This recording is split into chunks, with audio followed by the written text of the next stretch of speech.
Welcome. Welcome, ladies and gentlemen. This is another episode of Urban Noise Podcast, your Noise Podcast Sunday. We have a special guest, one of my friend of mine that is real cool. We're going to talk about what it means to be Muslim, Belizean, and what it means to be deported from America right here, right now. My boy, what's poppin'? Come through. How you doing? Good, man. You all right? You don't know, see? Have a seat. Don't know.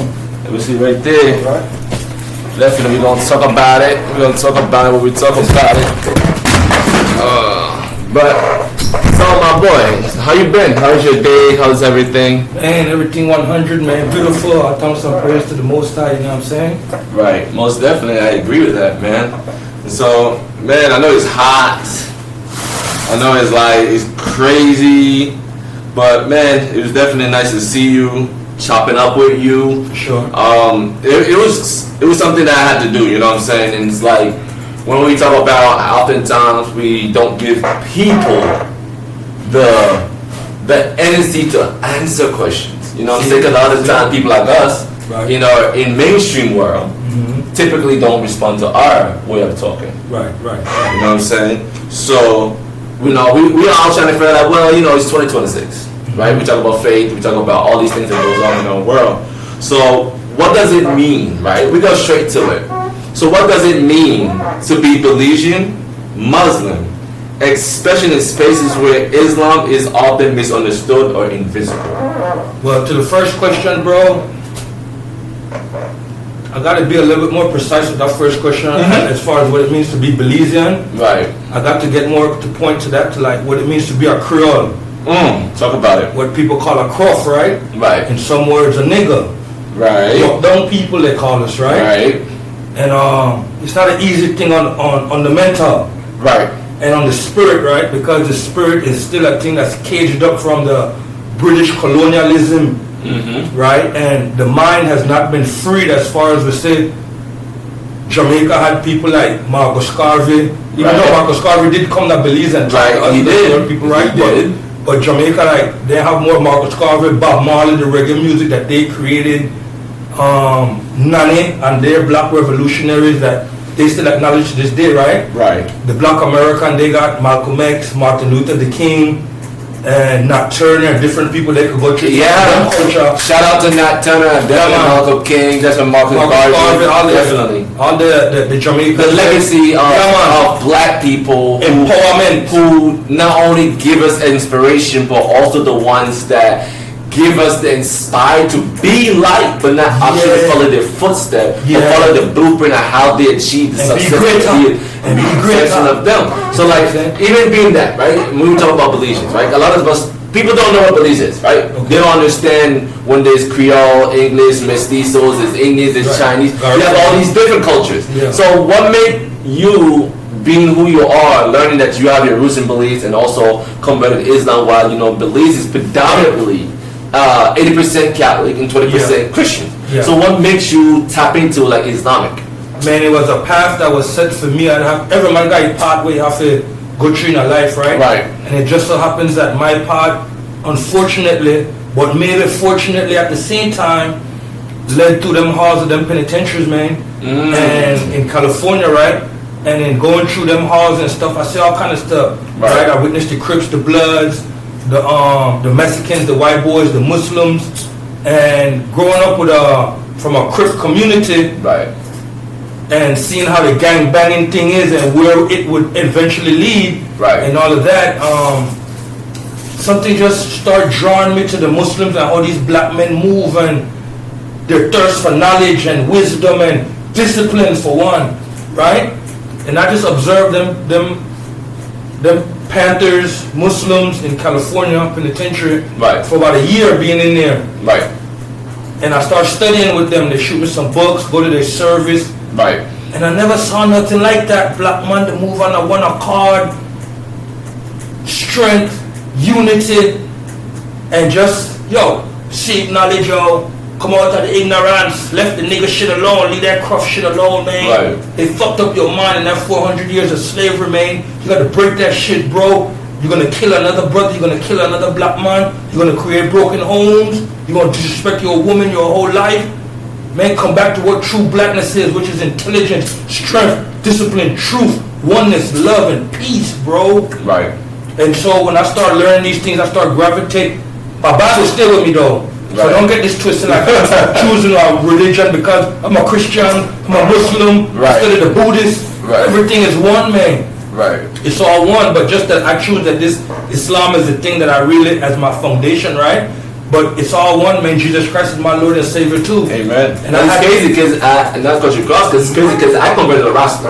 See? Right? I converted to Rasta because not about a religious thing. Yeah, man. It was more so for me. It's a spiritual thing. See? It's about accepting the things that I know I can accept, but also embracing the things that I can accept. See? And I was really looking, when I look at Rasta, I was more so about spiritual bound. Like, I'm not religious. I'm not tied to nobody. Okay. But in the Rasta is more so for me to like believe in like there is a God, there's a power higher being than who we are, and understood that the earth, the birds, the water, the sea, the land, the fish, all these things are interconnected. Definitely. A lot of people don't understand the psyche. God is one. Because God is everything. Exactly, because it's crazy because when we look at all these different religions, they all speak the same thing, just different languages. Yeah, man. You know what I'm saying? Even about Islamic, Rasta, Buddhism, Judaism, Hinduism, liberalism, like all these different things, they're all monotheistic. Like all these things are all evidence that people worship ideology more than God. Seeing, yeah, them ideas more.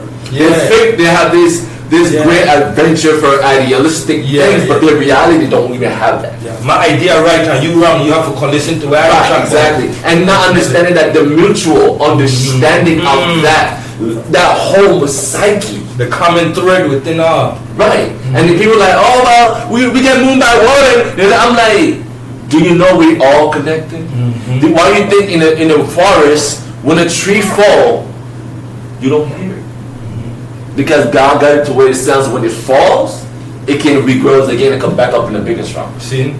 So that's deep, man. Like, to be Islamic, like, what would you tell people, like, who do want to convert to Islamic, right? Because a lot of people do. And I noticed that's a fast, like, religion now that has been taken over from people who come out of prison. So how does that like for you to understood that Islamic is not everywhere, but it is something that people do practice versus Christianity, Catholic? Like, how was that transition in prison, being from a guy who said, because you talked about being a little bit, you touched about being in the Crip neighborhood, right? Being black, and what it means to be in the prison system. So what was all those three simultaneously with Islamic, what does it really did for you that makes like, damn, I don't want to try this thing, I want to go here. Like, what was your transitional point? Because you said Brothers was influencing you with books. And it was influencing you with knowledge and different things, the way to act. So what makes you, what in your mind, while you was in prison, what made you like, yes, I want to do it? Good question. Well, being in LA County Jail, fighting my case for 9 months, I ended up getting a Quran from some Muslims. So in that span of time, I'd read the Bible, foundation, if you want to know Islam, you got to study your Bible. You got to read your Bible, right? Because it's all one.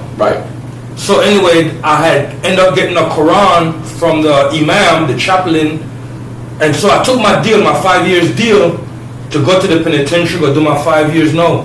When I got to the penitentiary, the white man police went through my little belongings, my property, had my Bible, had my Quran, letters, pictures, you know how I go. And when he got my Bible, it was a hardback cover. And the police rip up the cover off of the Bible and say, you can't have no hardback. I said, why can't I have a hardback? What's wrong? He said, you can make a knife out of it, they can make weapons out of the hardback. The man tear off the cover off of the Bible. Give me back the Bible, so the man gone through my stuff, my letters, my pictures, then the man come to the Quran, which is a hardback too. And I wait for this white man to rip up the Quran too. I'm not a Muslim yet, I'm just studying, right? I wait to see this white man rip up the Quran, how he just rip up my Bible. I'm real offended. I was offended. You know what I'm saying? That Bible kept me strong and focused a lot, you know what I'm saying? And when the man got to the Quran, he said, oh, okay. So I asked him, hey, how come you don't rip up this Quran? How you ripped up my Bible? I said, oh, what? I can't touch that. We can't do that with the Quran. I'm like, why can't you do that with the Quran? He never really answered. Yeah. He didn't really give me a solid answer. He just like, oh, we got, from the warden that we can't do that, and that's against the rules, and that's pretty much the answer he give me. So that stayed with me like, why the white man rip up the Bible? But the white man got more respect for the Quran. It seemed like that was very interesting to me. So that was one of the major things that kept in my mind, like, damn, it seemed like these people got more, the Babylon system, like they're scared to really touch this book. And come to find out through time, I end up asking some brothers on the prison yard. When I got on the prison yard, I'm like, why the white boy police tear up my Bible when I got here, but he never tore up the Quran? He's like, man, them white boys can't do that shit. We tear this fucking prison up 2 years, some shit like that went down. We stabbed and killed them fucking police. Right? So I'm like, I saw the strength and a power that the black Muslims carry, right? Not gonna say nothing against the Crips or the Bloods or just a gang member. Right. A gang member don't commit that. Don't strike that level of respect. Right. From them people. Right? So I'm like, damn, these Muslims is rolling with a different power, man. Right. A different power than by the roll with it, you know what I'm saying? So that was one of my major things that made me, I love that because I got influenced by different religions before. I grew up in a Christian household. Me too. My mom went to a Methodist school. Right. I went to a Methodist school. Okay. My dad went to I believe he went to a Catholic school. My sister went to a Catholic school. I went to a Methodist to an Anglican school. Okay. So to have being raised Methodist, well, not even raised, but just raised Christian, but go to a Methodist school, then went to an Anglican school, but I have a sister that went to a Catholic school. That was a different dynamics of like culture. That was like a culture shock of like religion, right? Because I was like, y'all talking because the difference is, and not to quote me, ladies and gentlemen, not to quote me, but let's be real. Catholics preach more so praise to Mary, Joseph, and all these different ones, right? And then when I went to a Methodist, I saw how they was praying to Jesus. Yeah. And it was honoring Joseph and Mary in a not in the same light, but a different agenda of that thing, right? And I was like, so what's the difference? Right. Like, what do you say a guy who I grew up in a crip neighborhood to myself, right? Okay. And I understood that because I grew up in Bunny Street. Shout out to Bunny Street, definitely. If you know, in the city vibes, you know what I'm saying? Shout out to the city. You feel me? Like I grew up there, and I see what you see. I see the destruction. Right. I saw religion. Yeah. I saw spirituality. Right. I saw a lot of death. Yeah. But not only physical form of human being killing humans. Okay. But human losing itself, competing with other humans. Walking dead. It's like when you grew up in an environment where you see older men battling, castrating the psyche of how they're supposed to be versus what society want them to be, and it just shows you. And like even for me, I was young. I went to Hatfield prison with my grandmother when I was young. So I saw black men, I saw Hispanic men, and I saw a few whites and a little Asian in there.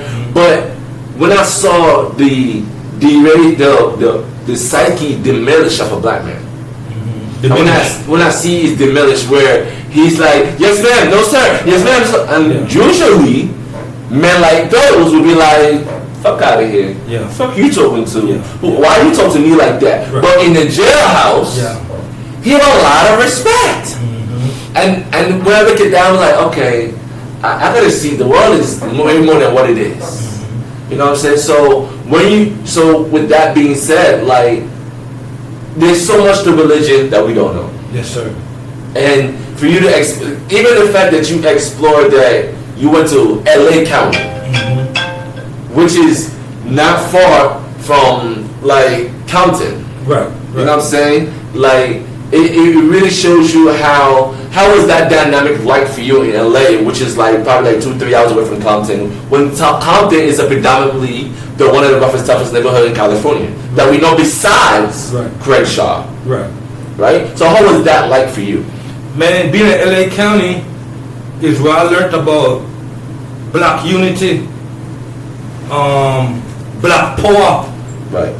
How they say in LA County, too black, too strong. Right. all blacks come together, fuck all that other well, not necessarily too much in LA County, still gangbanging, right. But they got the race stuff with the Mexicans, the white boy with the white boy, blacks with blacks, but even within that dynamic, there's still gangbanging going on with the blacks, right? Right. But it's the first time I came across black unity, even though it was fractured. It was still fractured, like I said, right? But first time I came across black unity, man, and it was a rude awakening thing for me in a way, like, wow, this shit deep, man.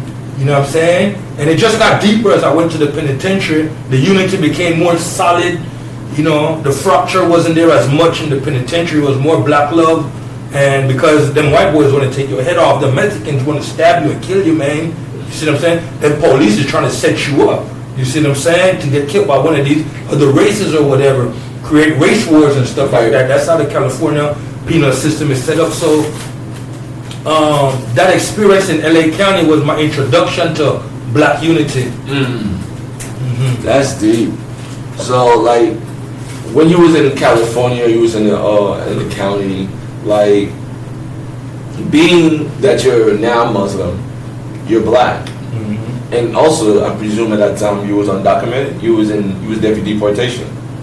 Right? Well, I mean, to fight my case at that time, but at that time, to be honest with you, I still had my green card. I had a green card. You had a green card. They ended up taking it away, right? But at that time, right after I finished fighting my case, they actually came and told me, like, because my parents is American, how they call it? Naturalized. Naturalized, so they're born there. They're born here, I believe. They're born naturalized here, but they got their papers and stuff over there. So right. They end up telling me like, yo, when you get out, man, ICE came to see me, or the Department of Homeland, whatever. Department of Homeland Security. Yeah. They came and told me, look, man, we're not going to deport you.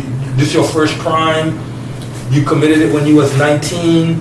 Your parents are American citizens already before you turned 18, and the law says that if your parents are U.S. citizens or become U.S. citizens before you turn 18, you automatically become a U.S. citizen too. So honestly, by the law, I should be a U.S. citizen. So technically, by law, you're also a U.S. citizen. Yeah, but they railroaded me and Belize away a bond, so if you're born there, you're born there.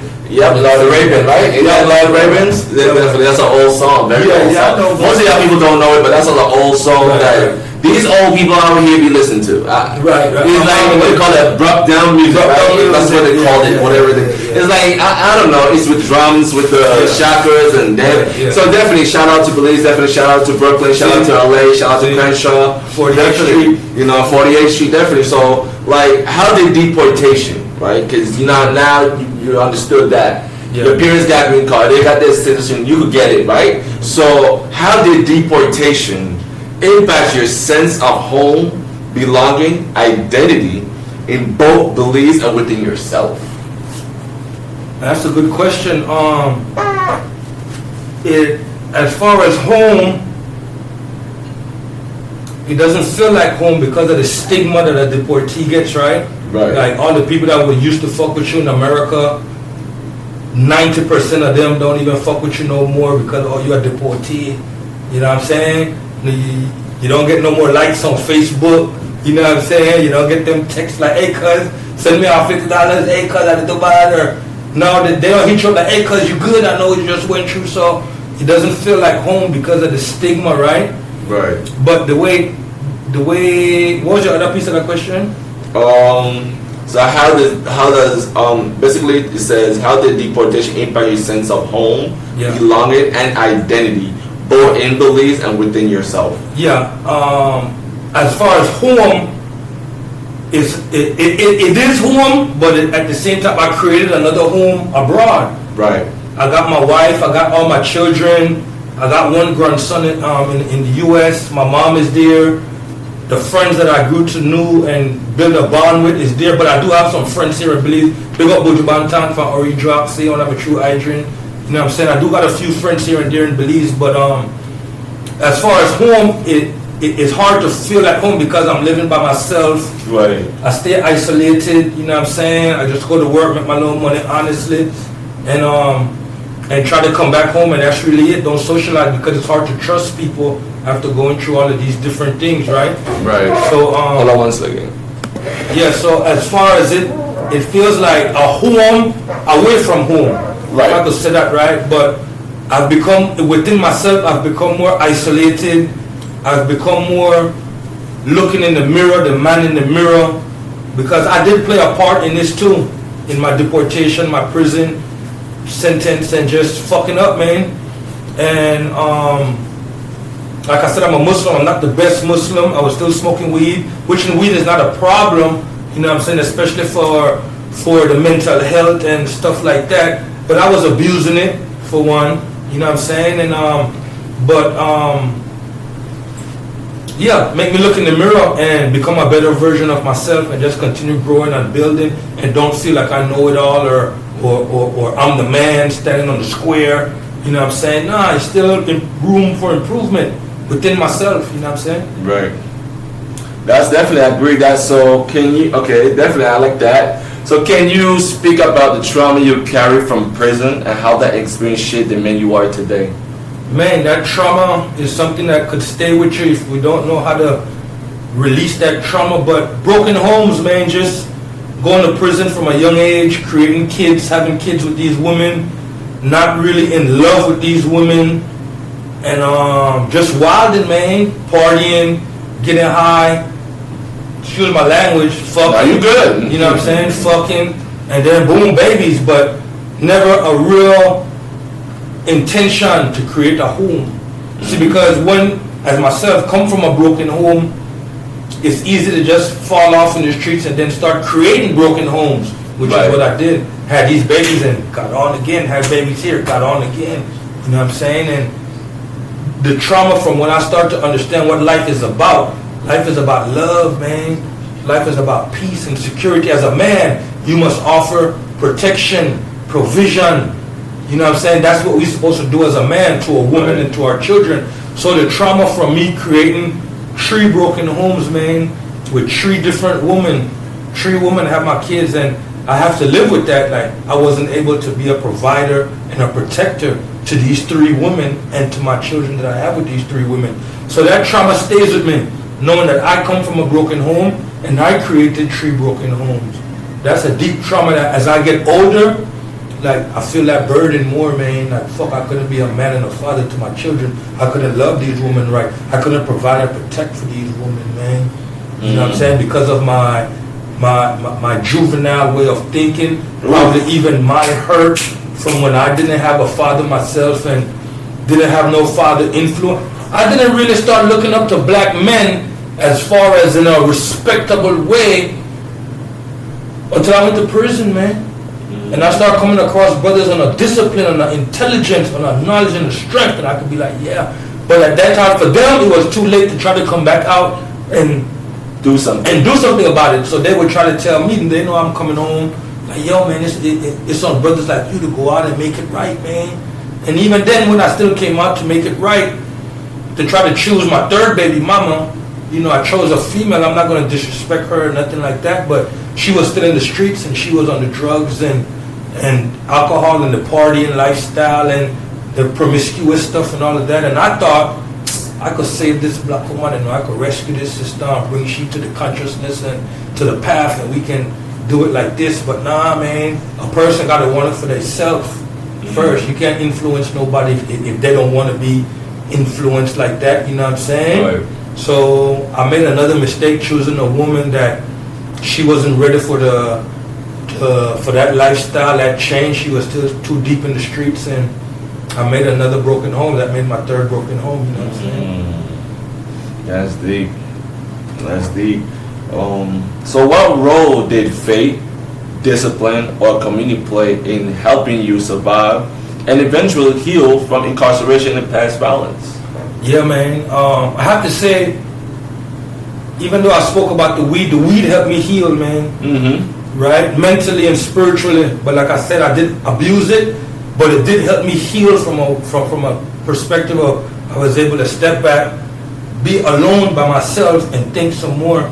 You know what I'm saying? And as far as community, by me stepping back and thinking, okay, how could I can't be in my kid's life. The mother moved on.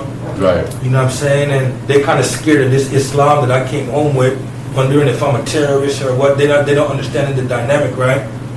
So, okay, how could I still be a man if I can't be a man to my family? How could I be a man in my community, though? Right. So the community is what I embraced then. Like, okay, let me get out here and try to holler at these young dudes, drop some knowledge of experience of what I went through. And I grew up loving basketball, so I started my own basketball marathon, one-day event, giving away money, trophies. Speak a little bit more about that. So, what makes you create this basketball tournament? Like, what? Because you were starting to talk about, why you create. So, what inspired you to make this be something that is bigger than you? Because this could be something longevity after you. Yeah, definitely. I'd love to see my sons inherit this, but I saw that it was a way to get black men together. Young black men, older black men, middle-aged black men, and we come together as one. At least for one day, a few hours. Right. We ball some money on the table, but at the same time, while we balling, I'm on the microphone exchanging blackness on the microphone.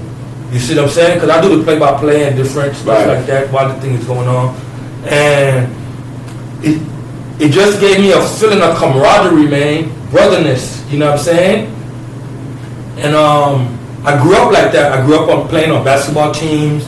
I did like 14 months in the BDF, Belizean Defense Force. I grew up in the streets with a gang of guys. Then I went to the penitentiary, gang of men. So I always had this thing about camaraderie, man. Right. And the basketball tournament was a way that I see how we can bring brothers together and ball, get some money, and just holler, man.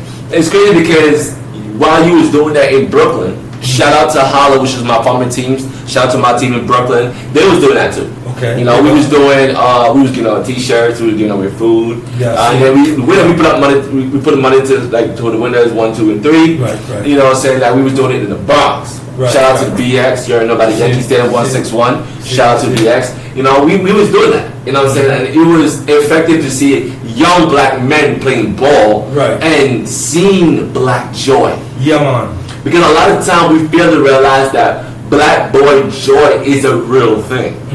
And when a black man smiles, an angel sings. Because the power a black man can have is not by just doing.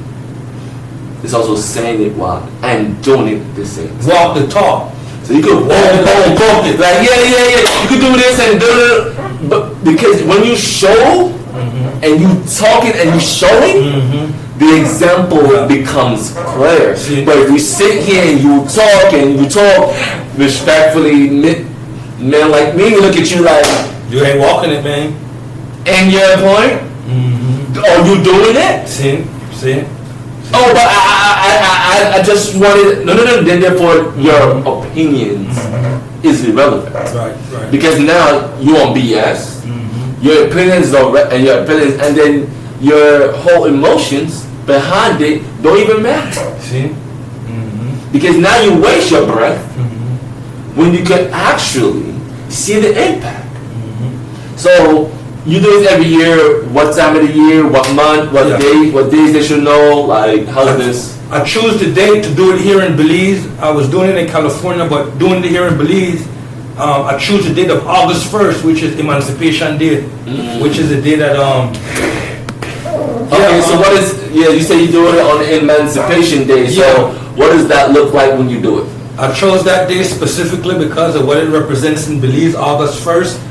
It means the day that the British freed the Creole people from slavery, so they say, right? But we know the minds and the hearts is still trapped within this colonialism way of thinking and being, right? Operating. But I chose that day to try to be like, okay, we're playing basketball, but don't forget, it's about freeing the mind, man, away from these mental traps, you know what I'm saying? Freeing the heart, because everything springs from the heart, man. You want to have a good heart, you know what I'm saying? Like how Jesus Christ said, blessed are the pure in heart, for they shall see God. And right now the Creole people, young men, older men, whatever, our hearts is fucked up, man. We killing each other, man. For a long time we've been killing each other, man. Our hearts is fucked up, man. And we need to come back and free our hearts up, man, and get a good heart, man. You know what I'm saying? And by me having a good heart, I can love my family right. I can love myself right. I can love my community, my brother right. But if my heart is not right, I'm going to kill my brother. I'm going to destroy my community. And I'm going to create broken homes and not know how to love my wife and my children, my woman and my kids and my family. You know what I'm saying? Right. I agree with that, man. So that's why Emancipation Day, man. Free the mind and free the heart, man.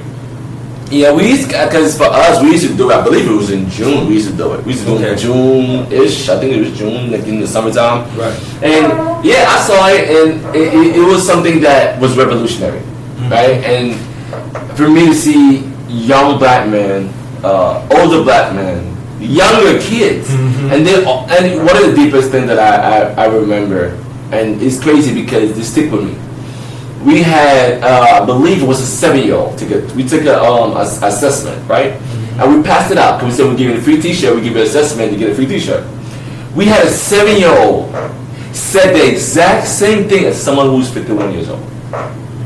Same struggles, same fight, same animosity, same frustration, same anger. And I was like, you just a little version. You don't even experience life yet. Yeah. But not realizing that we already saw life as a child. Yeah. We saw pre-days of what life will look like by just being around parents, friends, colleagues, people that your mom and daddy know and people you may know along the way. And it was deep because this kid taught me, he said, I want to go to school, but I don't have enough resources to stay in school. And I looked at him with it, I'm like, huh? And I was like, that makes sense. That makes a lot of sense. And that's something that sticks with me a lot because it's important that when we validate who we are, what we are, and what we chose to be.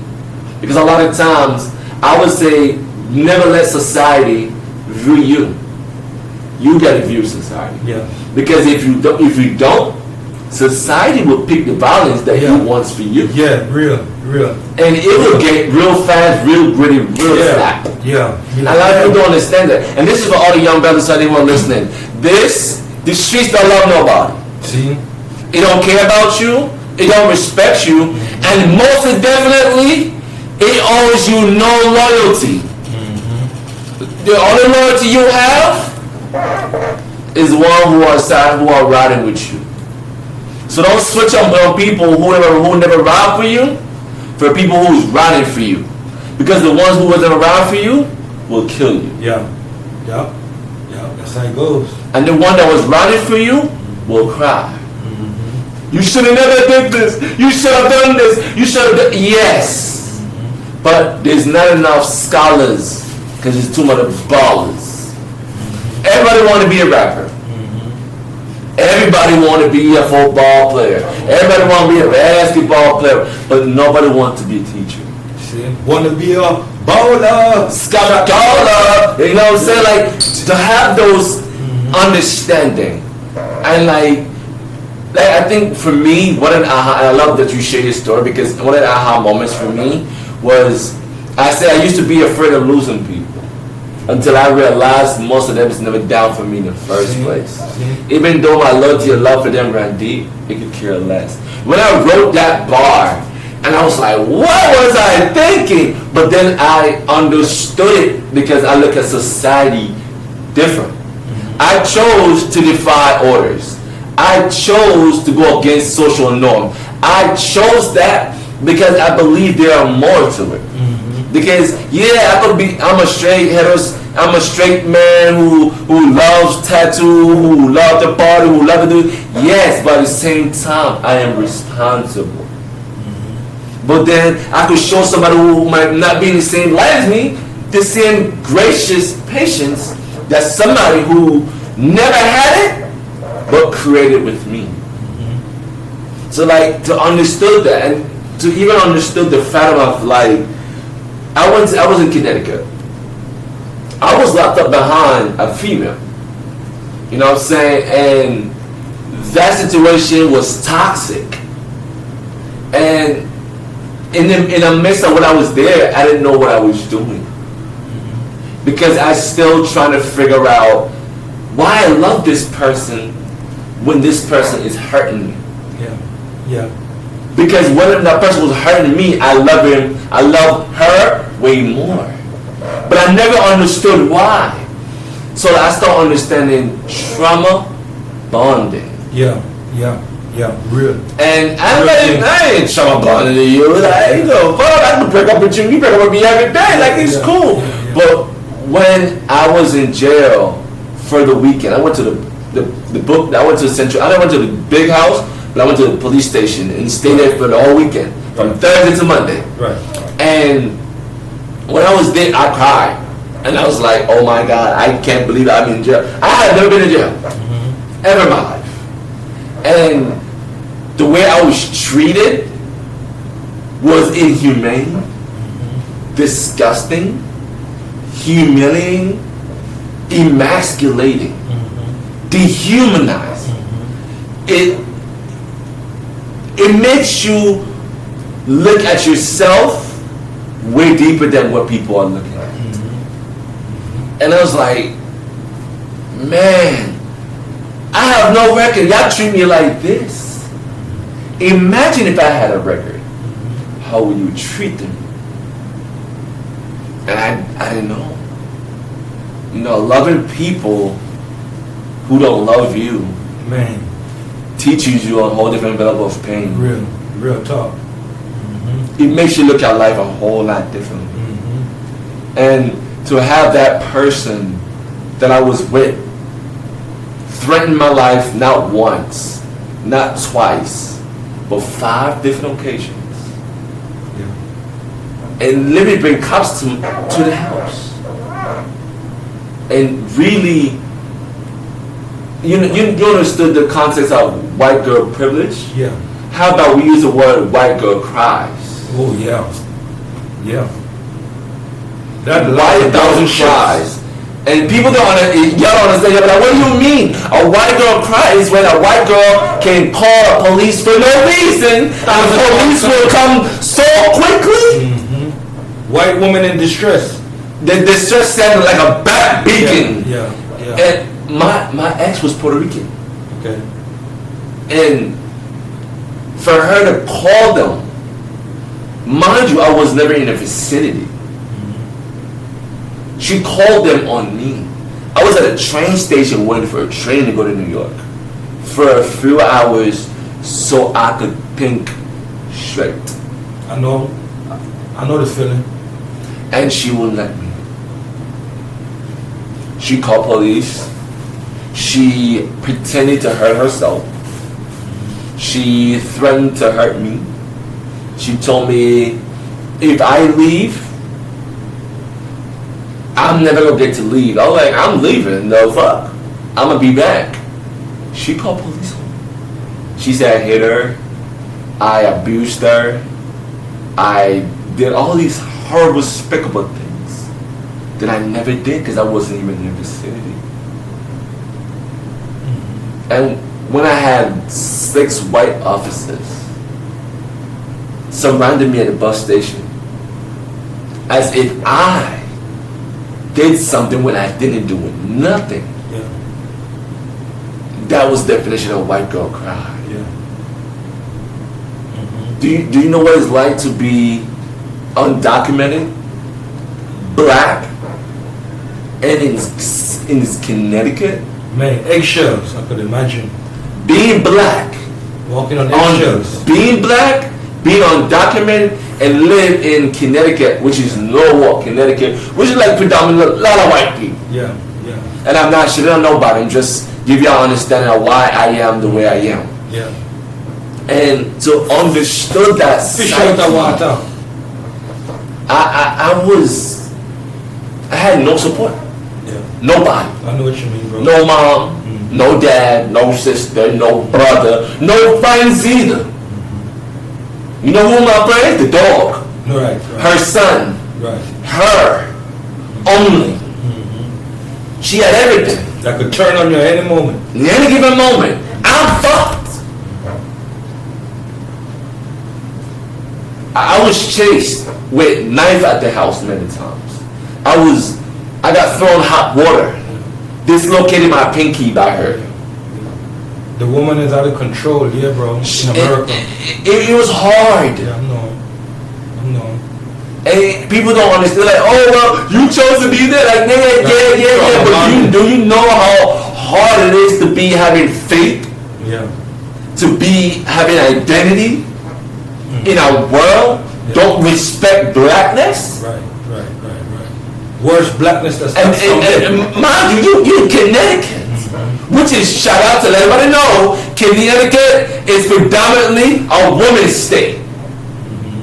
Let's get it factual statement, because people are like, oh, well, Americans this. Listen, y'all do not understand what it's like to sit at a courtroom with just police officers in your face. I was in a cell with 3 dudes.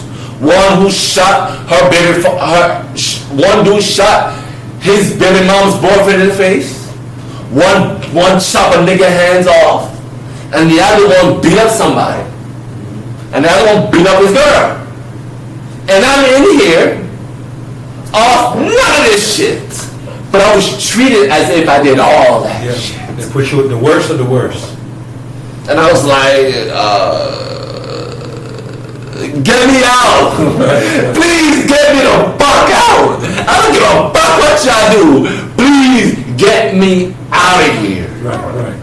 Because it was so traumatizing. Yeah. That's what's gonna happen. Trauma, bro. Trauma bonding is a real thing, ladies and gentlemen. And that's, if y'all I'm just letting y'all know right now, if y'all in a toxic relationship, please leave. Yeah, leave it. Leave. Your peace is worth more. Because you will either be in 3 places. Yeah. Jail, wheelchair, or death, or coffin. Yeah. Your choice. Real. People don't understand how underrated it is for your life. Yeah. Fuck that trauma bond. Imagine love. True. We talk about what it means to be Belizean, what it means Islamic, what it means identity. We talk about that. But we're also giving you an understanding behind the label. We are human beings. See? Not animals. Human. Right. So with that being said, when do you look at young people you work with, right? When you did the basketball tournament. With the cycle that you're trying to erupt, what do you want them to see possible beyond prison and trauma then? That it's still possible to be human. Like you just said, we don't have to let these things that we go through turn us into animal, cold-blooded, cold-hearted criminals, killers. That's not us, man. That, like you said earlier, it's what the society trying to mold us into through the music, through the movies or whatever, and but we not that, man. We're children of the Most High God, man. See what I'm saying? Born in peace and love, man. And that's who we are as a people, black love, man.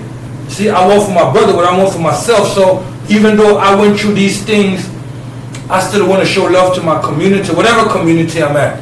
If I can't reach out to my sons and to my one and only daughter, then let me reach out to the people that's right in the community, man.